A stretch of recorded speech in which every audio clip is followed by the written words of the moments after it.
días, muchísimas gracias por venir. Estamos permítame. Estamos en la conferencia magistral del doctor Thangavel. Me voy a permitir introducir con ustedes su currículum, su semblanza. Doctor Thangavel es profesor asistente del Departamento de Ciencias Ambientales, director del Centro de Cambio Climático, Desastres y Riesgo en el Manejo en Periyar University. Director of Center of Climatic Change and Disaster Risk Management.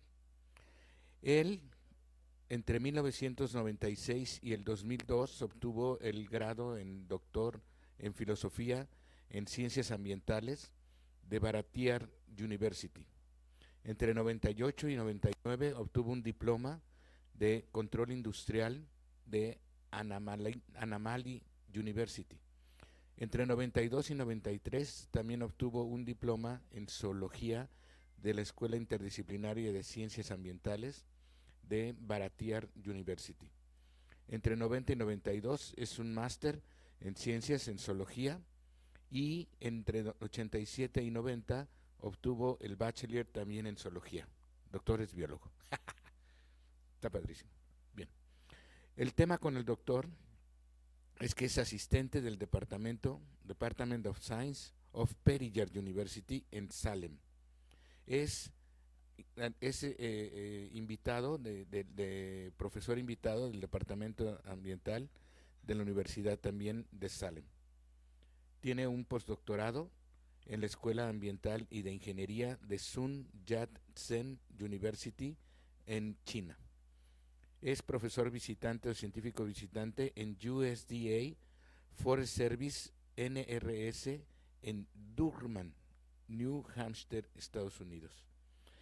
Pertenece al CSIR de Varieties University como investigador asociado, como senior, como senior fellow y como senior extended. Parte de lo importante que podemos tener en él es que es peer review de journals hasta 41. Él revisa en 41 journals de correspondencia de investigación de pares. Tiene conferencias de presentación y participación 153. Ha participado en 13 capítulos de libro y ha editado 7 libros. Tiene un total de 1797 citas. Su H-index es de 18 y su I-10 index es de 28. Total de impact factor que acumula es de 111.5, especializada en SNIP factor 29.31 y en SJR factor 22.91. Es un honor, doctor. It's an honor if you are here to try to put on the lecture. The lecture is Human Health Risk Assessment of Heavy Metals in White Consumed Risk Rise Variable of the South India should be considered.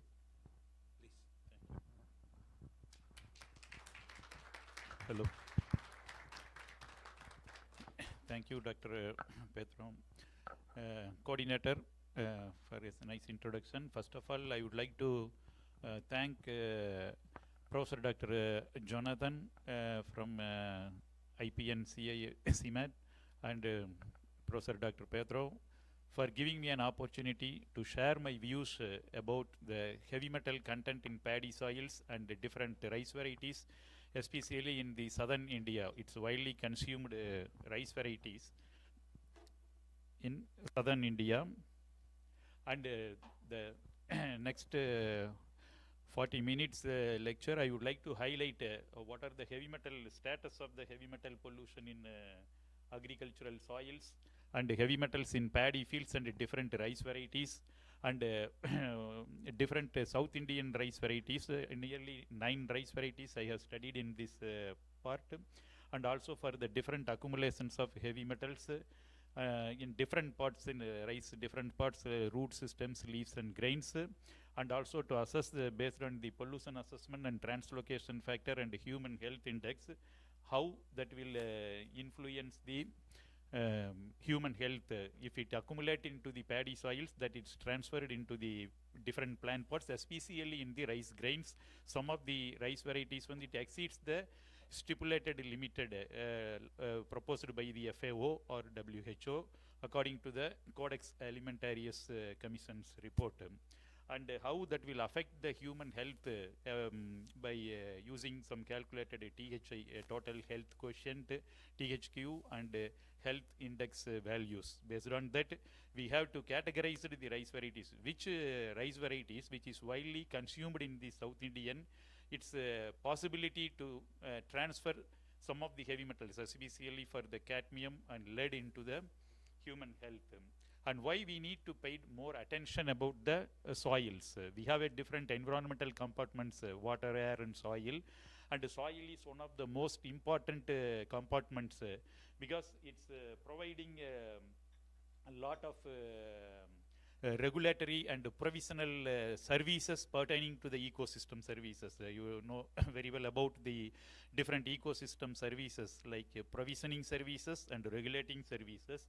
And some of the services here, the climate mitigation, soil also plays a carbon sequestration role, like that the tree cover or forest canopy, and also for water purification, carbon capture, food regulation, and nutrient cycling. Oh, so many roles they have to play in the soil, and it's also for both the it's fundamental for both the water security and food security, and there is an interlinked between the water, food and energy nexus. So that's why we have to pay more attention about the soil health. See, this one is the important about the soil pertaining to the carbon sequestration capability. In Europe, mostly the carbon capture or carbon sequestration, it's occurred by the tree species, whereas in the African or some other region, and in Europe, more carbon stored in the soil rather than other vegetations. But the scenario was its opposite in the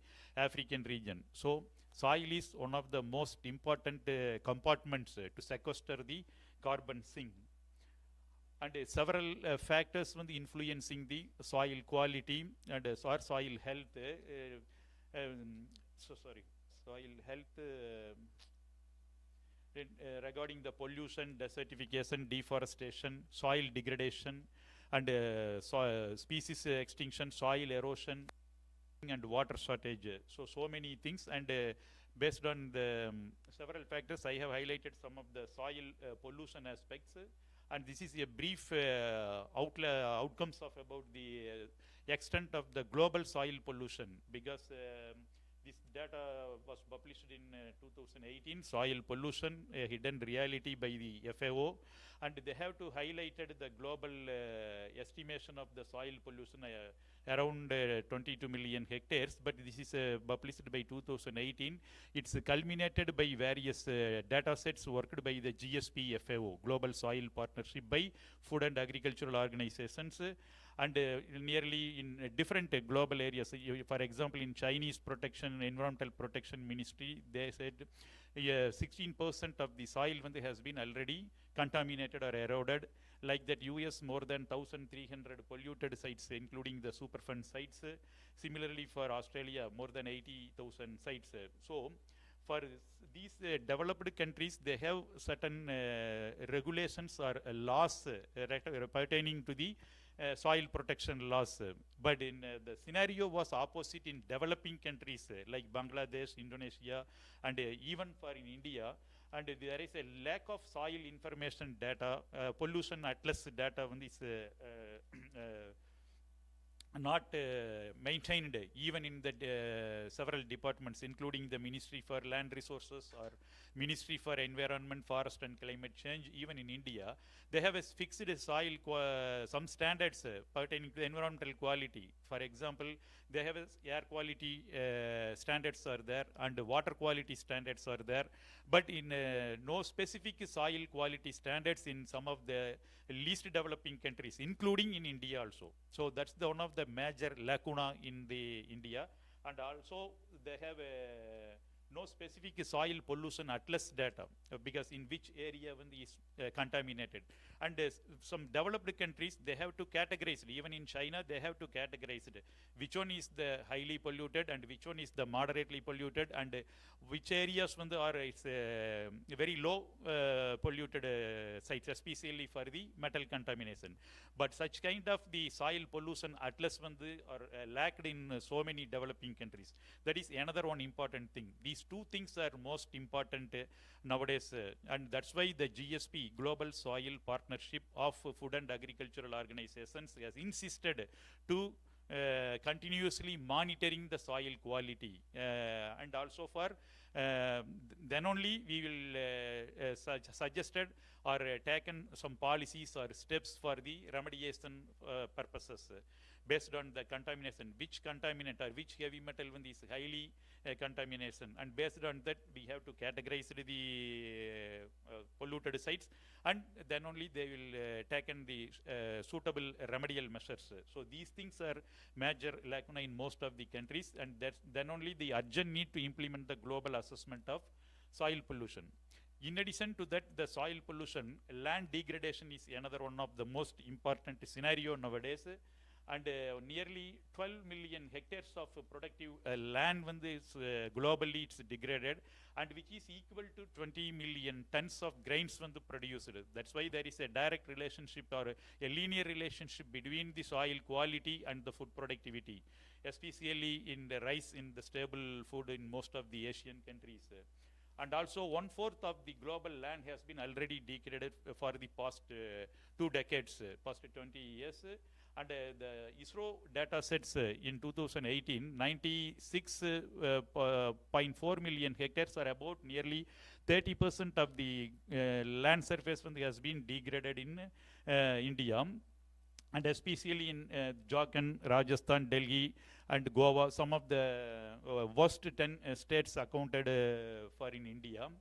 And based on that, the COP meeting of to combat desertification, and they have to global pledge, because in a global scenario, we need to this decade 2021 to 2030, when this restoration of ecosystem, that's the decade is going. So by 2030, we need to restore the degraded lands, especially in global target is restore 1 billion hectares of degraded land by 2030.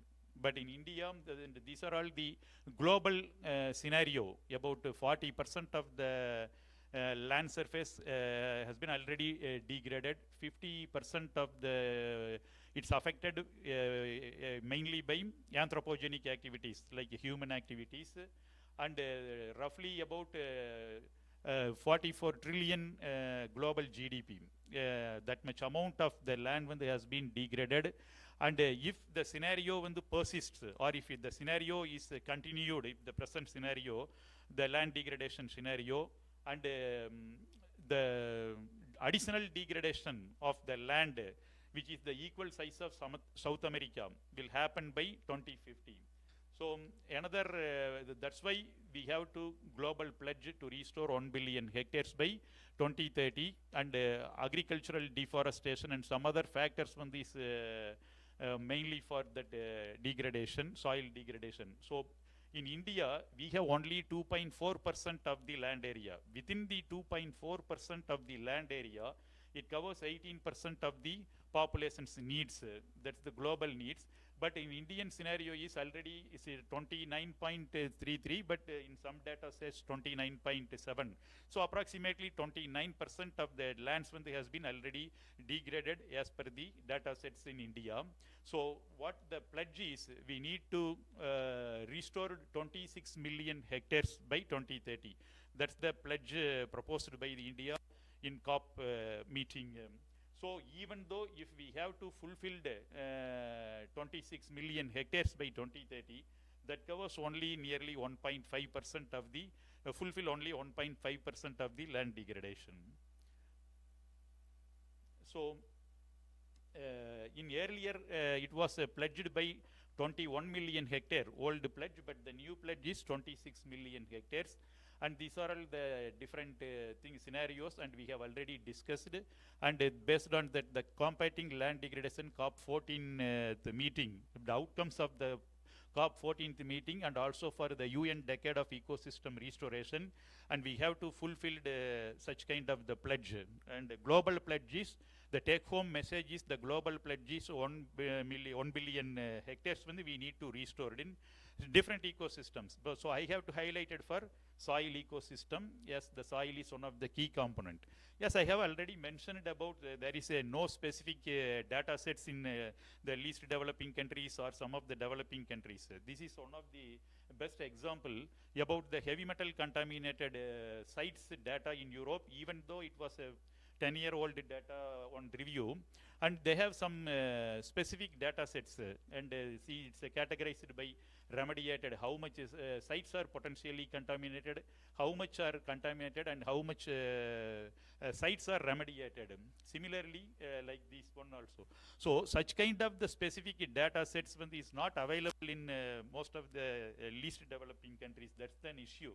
Even in China, and they have to some sets of data according to the soil pollution prevention and control action plan was implemented in 2016, and also it aimed more than 90% of the polluted farmland soil when they has been reclaimed, because one of the city when is completely polluted with cadmium contamination. That city or that village is called as a cancer city or cancer village in China, and that paper was published in Environment International. So we need to pay, that's why we need to pay more attention, and the Chinese government, they have, according to the 13th five-year plan, 95% of the farmland when they can be restored. That's why more than 100 remediation projects when they has been implemented since 2016, according to that the 30th five-year plan. And even in India also, the 10 top most polluted cities throughout the world, Sukinta in Odisha and Vapi in Gujarat, these are all some of the most polluted cities. And why? Because of its cocktails of industries. And in the developing countries, they have to promote special economic zones or something like that. So most of the industries are there, even for electroplating industries, textile industries, and pharmaceutical industries, like the food industries like that. So all these contaminants, when they have to enter into that the terrestrial environment. So we haven't applied for a specific remediation purposes, because for electroplating, lot of heavy metals are involved in that process. For paper industries, some of the, for pharma industries, lot of organic pollutants are involved. So we haven't specific remediation practices applied for such kind of the special economic zones or some other areas, industrial complex. So that's why the Sukinta and Vapi is most highly polluted sites in India. And yesterday they have they have to highlight about the SDGs. According to the UN, they have to propose 17 SDGs, Sustainable Development Goal. In earlier, they have 7 Millennium Development Goals, and the 7th goal is to ensure environmental sustainability. That is the 7th goal, and up to the targets of the 7th goal was completed by 2015. Then after that, the 2016, they have to implemented 17 sustainable goals, and one of the most of the sustainable goals are directly related with the soil pollution. Even for SDG 1, no poverty, and SDG 2, zero hunger, and for SDG 3, good health and well-being, and SDG 6, clean water and sanitation, and SDG 15, it is a life on land, soil things, and SDG 13, climate action, SDG 12, responsible consumption, sustainable consumption of the product, and SDG 11, sustainable cities and communities. And all these, most of these SDGs are directly related with the environmental aspects or for the soil pollution. And yes, you knew very well about this, what are the sources of soil pollution, and both the anthropogenic, major anthropogenic sources and for agricultural things, especially for the irrigation purposes, and also for intensive use of fertilizers, because of fertilizers and metal-based fungicides, pesticides, and biosolids applications. These are all the possibility for increase or higher heavy metal content in the agricultural soils, and several industrial things, even for wastewater and some other industries, power plant, coal-fired power plant, some other mining, and then another one is for the mining industries. These are the biggest sources or major sources for the heavy metal or metalloids in agricultural soils. And why we need to pay more attention about the rice? Because in Asia, global rice consumption is around 504.3 million metric tons during 2021. And for India alone, it's used approximately 122 metric tons of rice as per the 2021-22 data by the proposed published in USDA. And it's also most half of the stable food crop for most half of the Asian countries, and also for some South American countries, they have to consume the rice varieties. And also its rice grains demonstrate threats to adverse health effect. Yes, I have already mentioned, because nowadays the intensive or modern agricultural practices, they have an increased amount of heavy metals, especially cadmium. Because the source of cadmium, potent source of cadmium is phosphatic fertilizers. Most of the phosphatic fertilizers nowadays, NPK, nitrogen, phosphorus, and potassium. These are the three composition of fertilizers normally we used, even in India and other countries also. It depends the type of the varieties. And also the agricultural universities or agricultural universities from different countries, they have to propose, depending upon the varieties, what is the suitable fertilizer applications. But most of the farmers, they haven't followed the suggested practices. So that's why they have to increase input of fertilizers, pesticides, fungicides, or metal-based pesticides or fungicides. And that is the main problem to increase the heavy metal content in the soil. And during the rainy season or some other things, and these heavy metals during the rain of season, it enters into the aquatic system also. So especially for the mining sites, mining sites, for the during the rainy season, all these the heavy metal or AMD, shortly known as acid mine drainage. That acid mine drainage, when it's translocated or transferred into the aquatic systems, so it contains a lot of heavy metals, especially iron, manganese, aluminum, like that. So that will affect for the aquatic organisms also. So that's why we need to pay more attention. And in the talk, the main purpose of my lecture is this. Numerous studies has been already mentioned. Rice is one of the best scavenger. Even in India, none of the studies has been, to my knowledge, specifically conducted with the field study, extensive field survey. Some group, they worked on arsenic contamination or arsenic remediation in rice, Bangladesh and some areas, Kolkata area. But the other region, especially in our southern India, no work has been published so far to my knowledge. And some of the studies they worked about the rice things, even nearly 394 rice varieties are grown in different agroclimatic conditions in India, based on mostly or indica rice varieties. Oryza sativa, indica rice varieties, and most of the work are based on that very limited field surveys. And some of the recent work, they have to collected the rice grains from the markets. They didn't go to or collect the samples, soil or different the rice varieties and also assessed for the different plant pods in the rice. They have been done such kind of the extensive field survey. Randomly they have to collect different rice varieties from market and assess the heavy metal content and publish it. So this is the first work. To my knowledge, it is an extensive field survey to contact nearly 9 varieties which is widely consumed by southern India.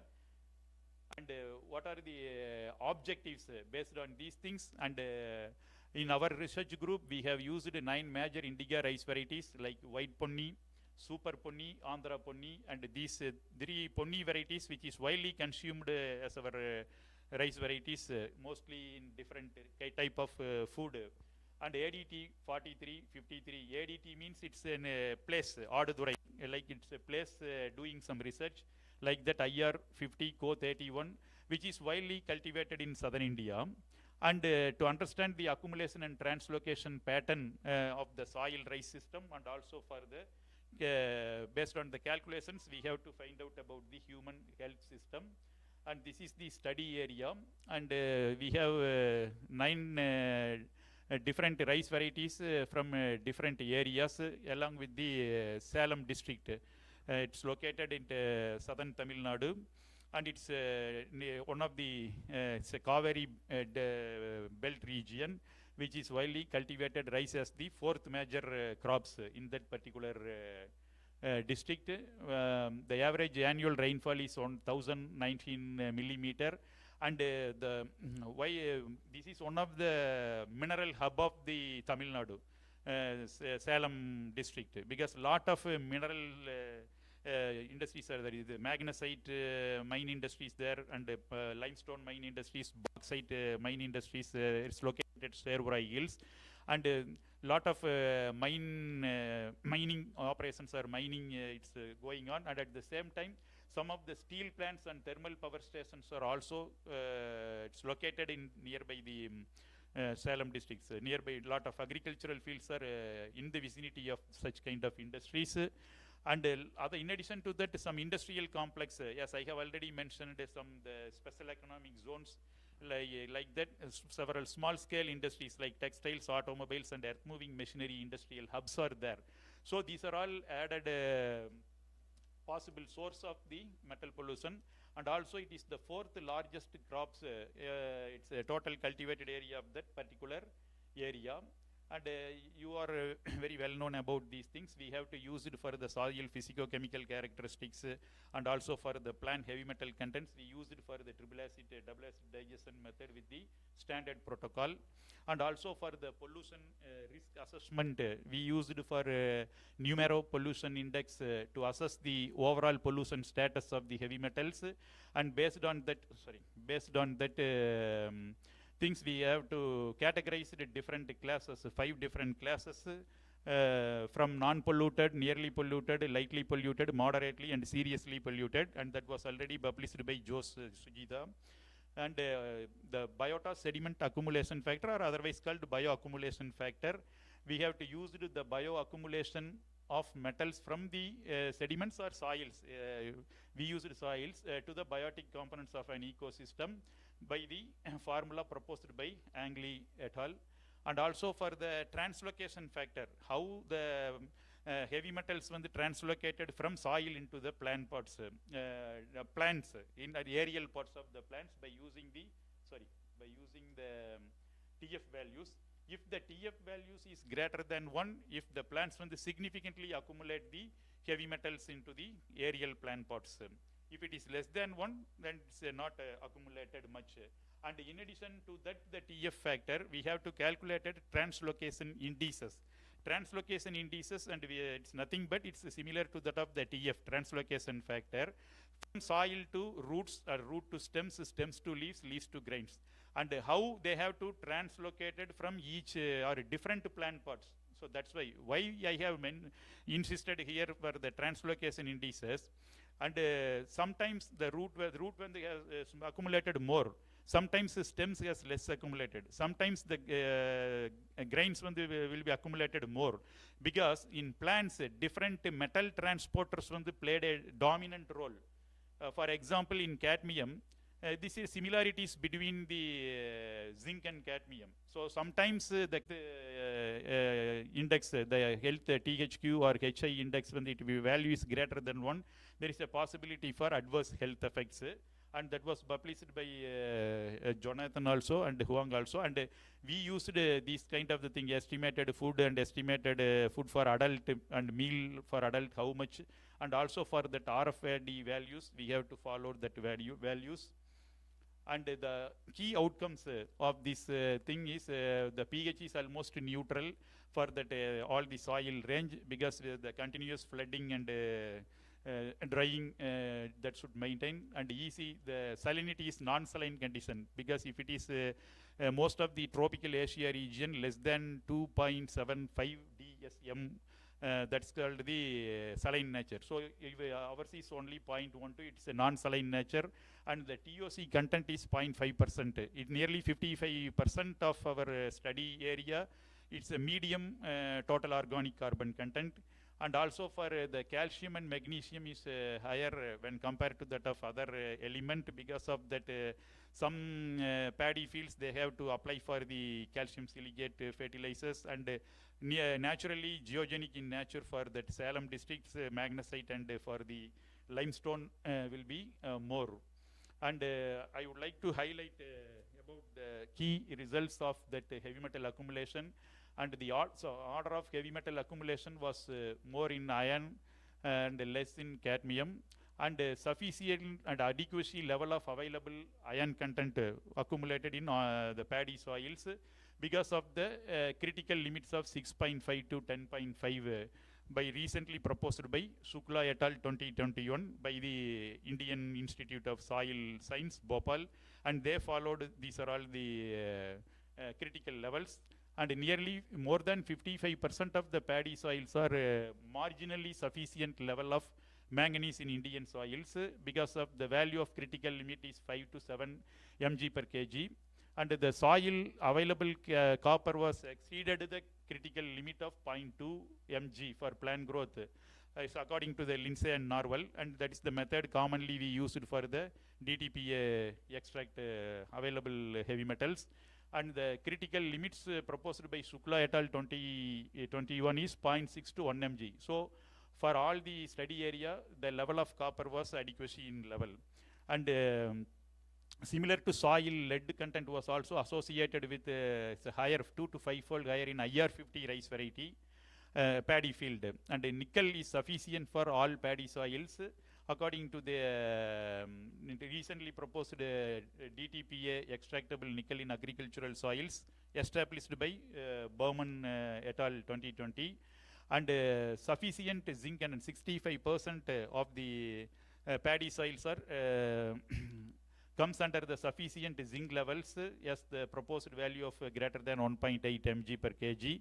Similarly, the soil available content for paddy fields is in our study is for all the metals 0.07 and 0.18 mg per kg. This is the main take-home message, because as per the India, we haven't take such kind of standards, but we followed Avasti 2000 standard. But the standard is 3 to 6 mg per kg, even though it was very, very lower level, 0.07 and 0.1 mg. And the plant can accumulated more cadmium stipulated by the grains level. So that's why we need continuous monitoring is most important in the soil, agricultural soils, even though if it is not located in the vicinity of the industrial complex or other metal contaminated areas. And these are all some of the accumulation in which rice varieties is higher. And for that picture, first one is for soil, root, stem, leaf, grain. And different rice varieties, they have to accumulated at different heavy metals. For lead accumulation, IR50 is higher in roots. Mostly IR50 for higher in all the above ground plant pots. Similarly, for nickel accumulation, super ponni was it's a higher accumulation even from roots, stems, and grains, and lower in some other ADT varieties. And for copper accumulation, IR50, it's higher in roots and grains, and for super ponni was higher in stems, and Andhra ponni was higher in leaves. Similarly, for zinc accumulation, ADT was higher, 33 was higher in roots, and super ponni was higher in stems and leaves, and grains also. So these are all some, the iron content was higher in all the ADT varieties, ADT 43 and 33, and ADT 45 varieties. And manganese content was also higher in Co31, ADT 33 varieties. So different, it depends upon the different type of, the accumulation pattern when varied. It depends upon the type of the rice varieties, because of there is a lot of metal transporters when they have to involved. So we need to identify which metal transporter is actively involved in which plant parts. That's our next proposal, and we are working on that part also, especially for cadmium and iron mitigation. And these are the common accumulation pattern is, the order of common accumulation pattern is roots, stems, leaves, grains.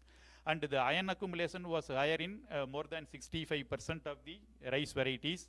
Because, as I have already mentioned, and the cation transporters like the copper, zinc, iron, manganese transporters, they can utilize the iron also. Iron, they can utilize such transporters also, and that's why we have to prove with a significant positive correlation between iron and copper, iron and zinc, and in stems, and iron and manganese in leaves also.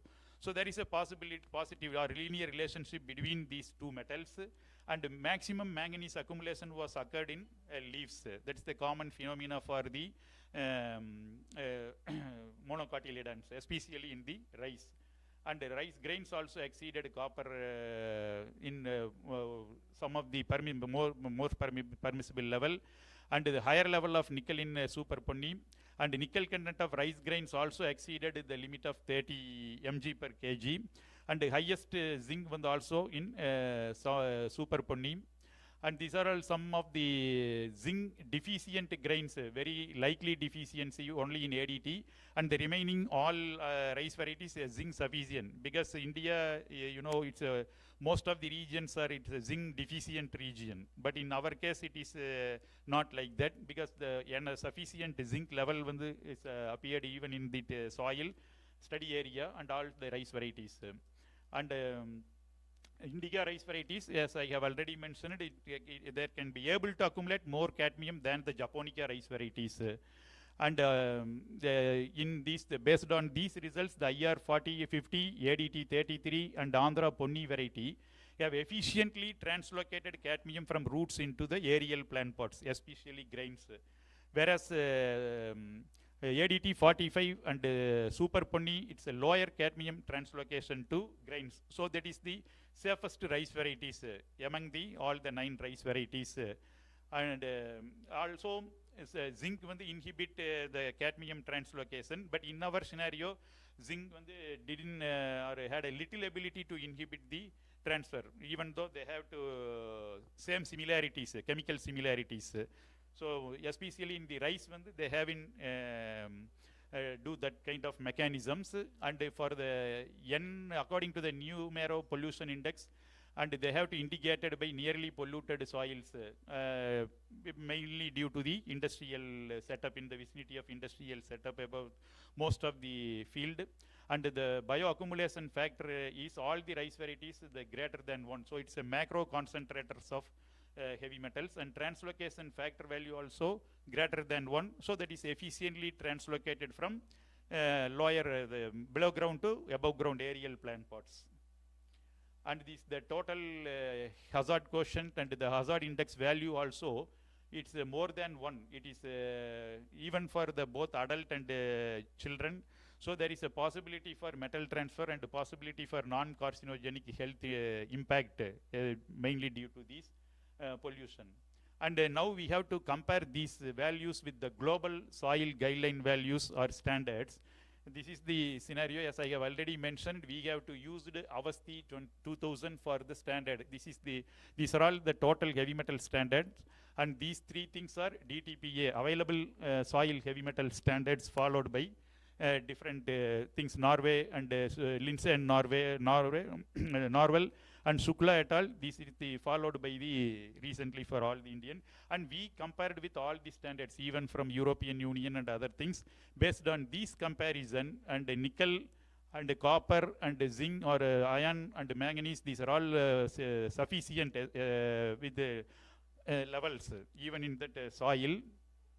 And see, this is the things, the take home or final conclusion. If, even though it is very, very low levels of soil, cadmium level, but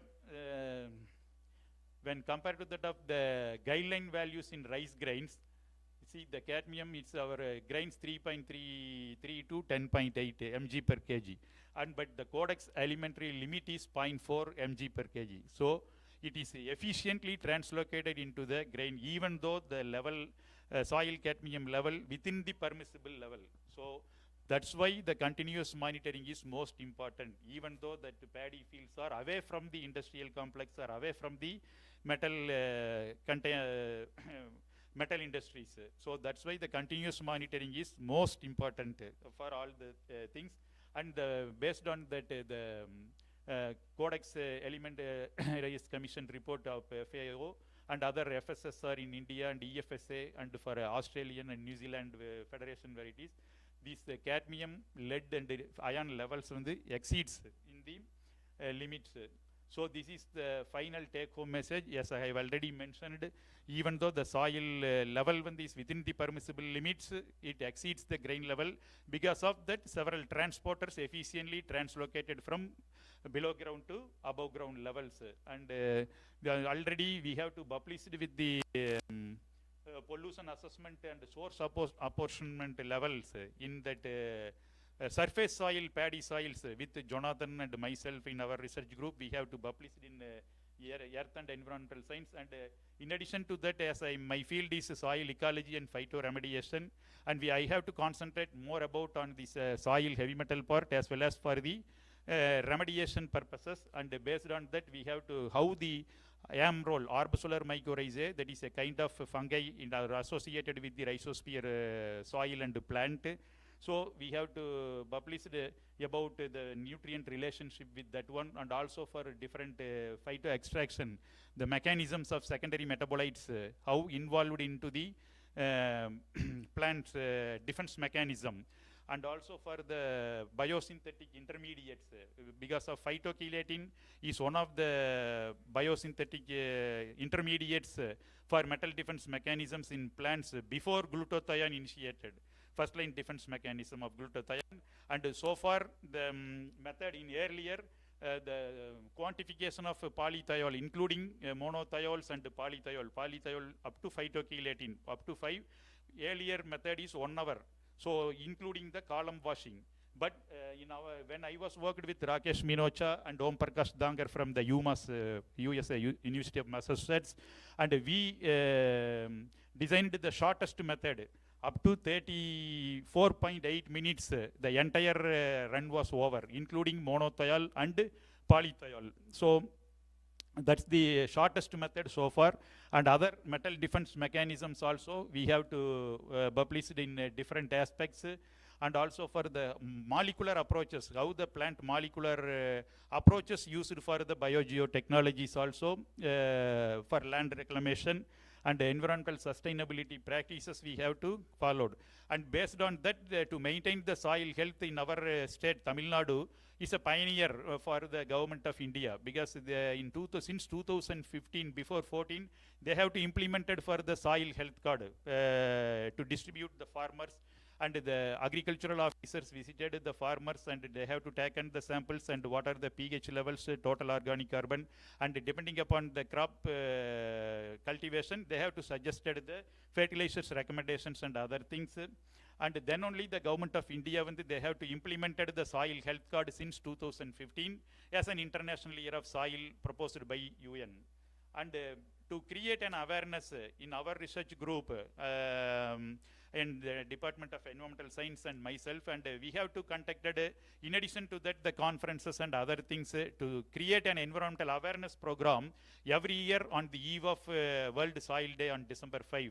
And also we have to interact with the farmers because they have a more knowledge about these things, and every year we have to conduct such kind of practices for the farmers interaction and also for distribution of soil health card.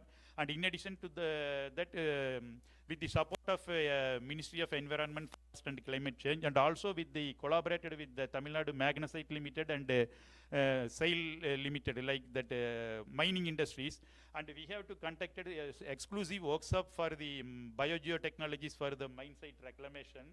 And Professor Prasad from India is a pioneer man for the phytoremediation aspects, and other leading personalities, and direct field visit for students and also for the other stakeholders.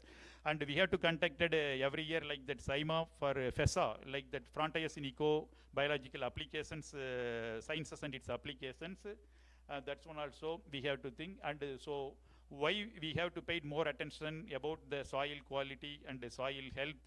Already Vision 2030, so many people, even for COP14 meeting of to combat desertification, or for Indian Institute of Soil Science, they have also proposed one of the mission is minimizing the soil pollution, and we have discussed about the SDGs previously, and even most of the SDGs related with the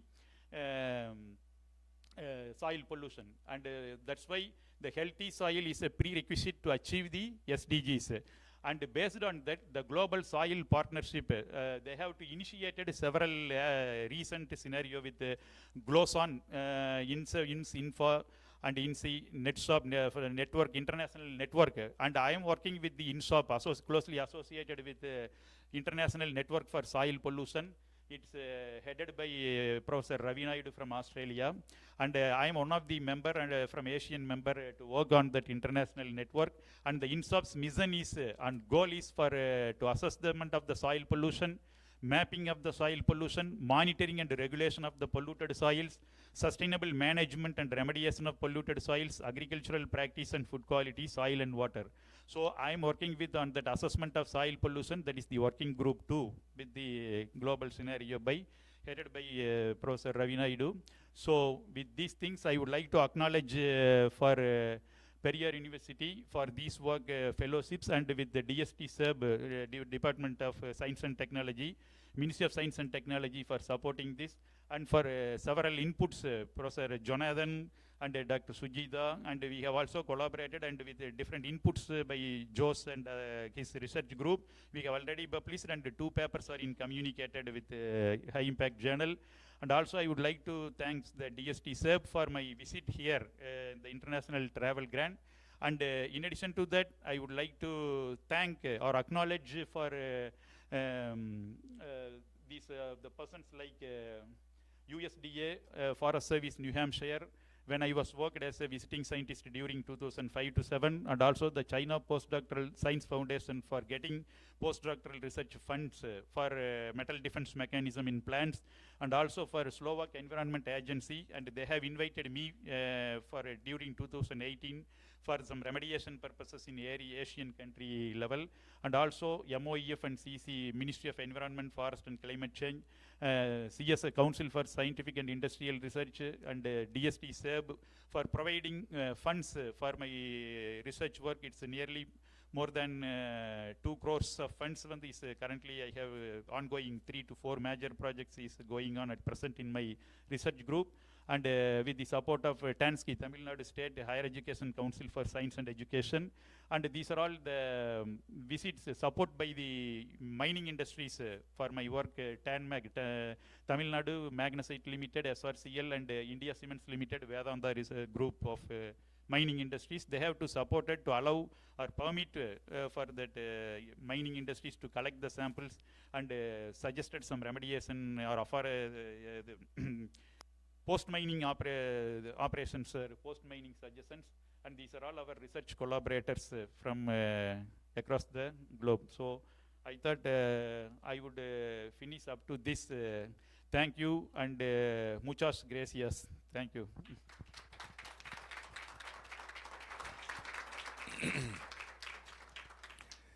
Any doubts about the theme? This is very important and a very clear conference. Thank you very much, Doctor. Thangavel. Yeah. Okay, this is open for the questions, please. I have a microphone here.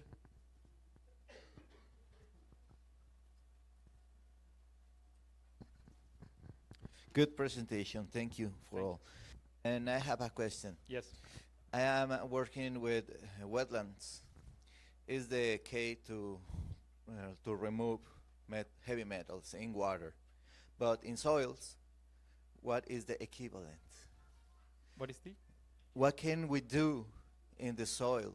Like in water, we can Start. remove heavy metals with the wetlands. Yeah.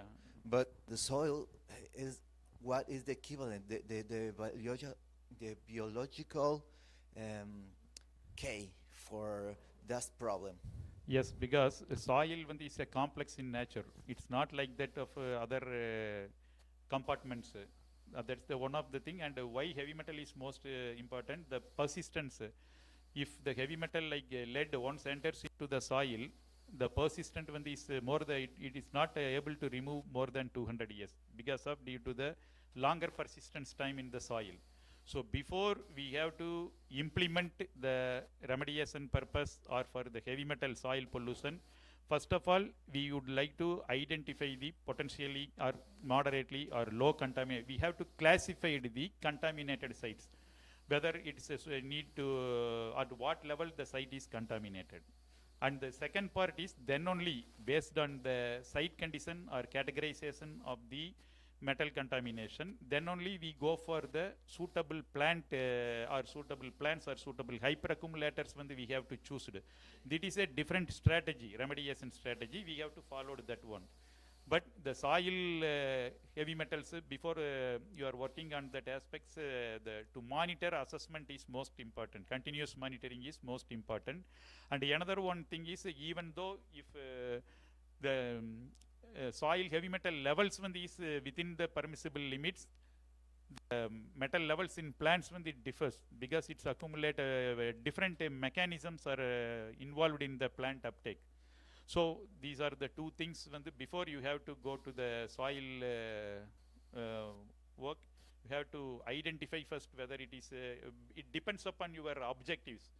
If you go for my objectives is in earlier, I have concentrate only on mine site reclamation. Mine site, yeah, as all of you know, it's very well about, it's a higher enrichment of heavy metals or bioavailability was more. Because of the pH level is less than 4.2 or like that. Even in Dabosan mine site, I worked in China, that's the pH is less than 2.8, something like that. So we need to increase the pH. Some of the geotechnologies when we have to involve the addition of lime or other suitable amendments or synthetic or organic amendments to increase the soil pH, and then only you have to apply for the suitable plant conditions. But in the agricultural soil, later I have to move on the agricultural soils, continuous monitoring purpose.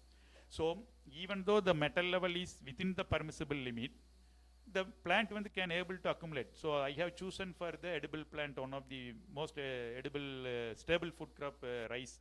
So that's why I have chosen for that one. So you have entered into the soil, you have to concentrate these two things. Whether first you have to focus on monitoring and assessment aspects, and another one aspect is remediation. These two things are the broad categories which I highlighted in that the INSOP goals, 2-3 objectives, all the 5 objectives, among 2 to 3 objectives, it's the major goals of International Soil Contamination Network. Okay, Yeah. Thank you.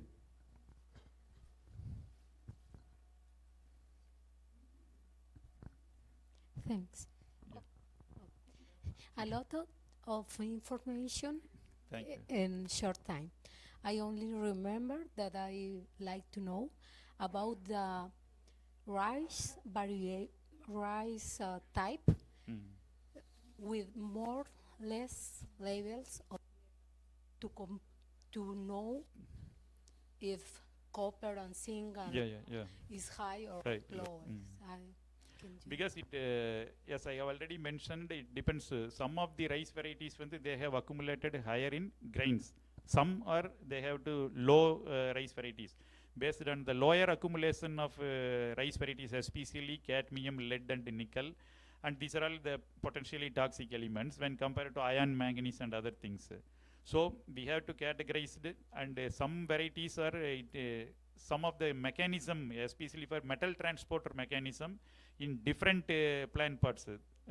Even some transporters, they can efficiently translocated cadmium from root to stem, above ground part, like the HMA4 or HMA3. See, these are all some transporters, plant transporters.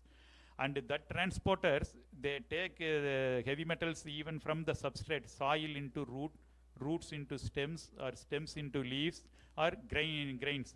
Even though in plants we used for the remediation strategy, we used the hyperaccumulator plant. That's called phyto extraction strategy. And that plant can be able to accumulate higher accumulation in the leaves portion, especially in the leaf vacuoles. That's called vacuolar sequestration. That is the most important. So for that particular plant, we have to choose for remediation purpose. So depending upon the high level accumulation or low level accumulation in grains, the rice varieties, maybe the different transporters play a dominant role for higher accumulation of metal, particular metal in the grains, or lower accumulation for the particular metals in the grains. So that's why we worked in another project, especially for iron and cadmium transporters, which gene is involved for efficient translocation. And I surprised about in the list of the cities with more list of the cities more polluted is not USC. No, we have followed that, not that much polluted, because these are all agricultural lands. The main source is for only pollution cities. Okay.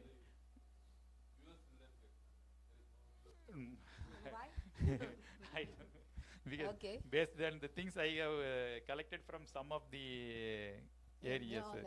Okay. Yeah. And last one is in the zone of limestone. You are mentioned limestones. Limestone. Yeah. Okay. Do you have phosphorite? Phosphorite ore deposits? Phosphorus. Yes, because these are all agricultural lands. It's mostly located nearby the limesite or magnesite site soils, and it's geogenic in nature. That's why the calcium and magnesium was higher in that most of the soils in the study area. It's a geogenic nature, not for other source of anthropogenic. Yes, but you explained that the use of fertilizers. Yeah, that's the main anthropogenic factor for increasing cadmium content in that soil. Yes, because the cadmium is natural element from phosphorite, for example. Phosphate fertilizers. Yes, yeah, that's the major potent source of cadmium in agricultural soils. Yeah. Thank you very much. Dr. Thangavel is sharing the conference for us. If you have any other question, any other observation, and if you want to go to primary university, what is your name of the university? Periyar University, please keep in touch. And I have only one question. Yes.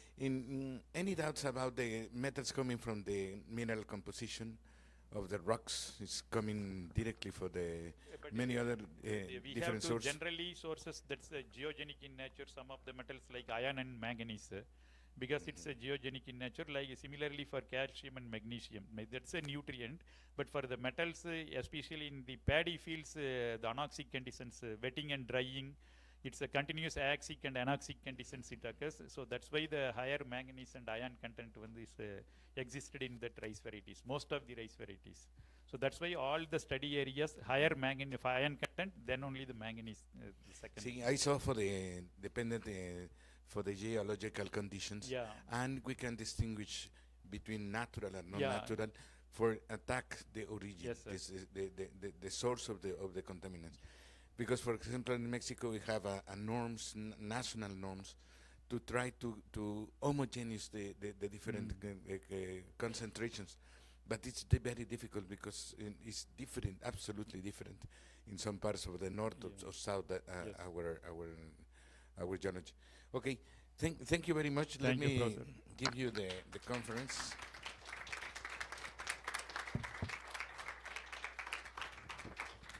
The National Polytechnical Institute, IPN, third International Conference of Environmental Research Group, IPN, CIIEMAD, 2023, Our Planet, Our Future. This is the certificate to P. Thangavel, has been presentation in the invitation lecture. The Organization of the Environmental Network Research Group, REMA, IPN. Signing, Doctora Diana Cecilia Escobedo Urias y el Dr. Jonathan Mutuswani Ponaya. Thank you very much, Doctor. Hold on. We have a present for you. This is the carpet. On term. Thank you very much.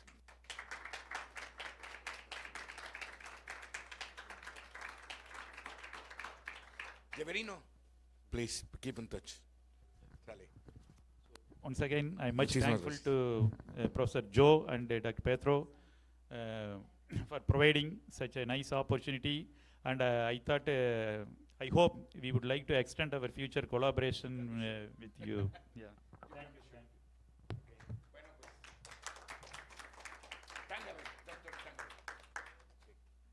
Bueno, tenemos unos, no estoy perdido con el programa, pero creo que tenemos unos minutos para el coffee y para si quieren hablar con el doctor Thangavel. Tenemos también al doctor Muthu Shankar y el doctor ya se me olvidó. Bueno, doctor City is here if you want to talk with us.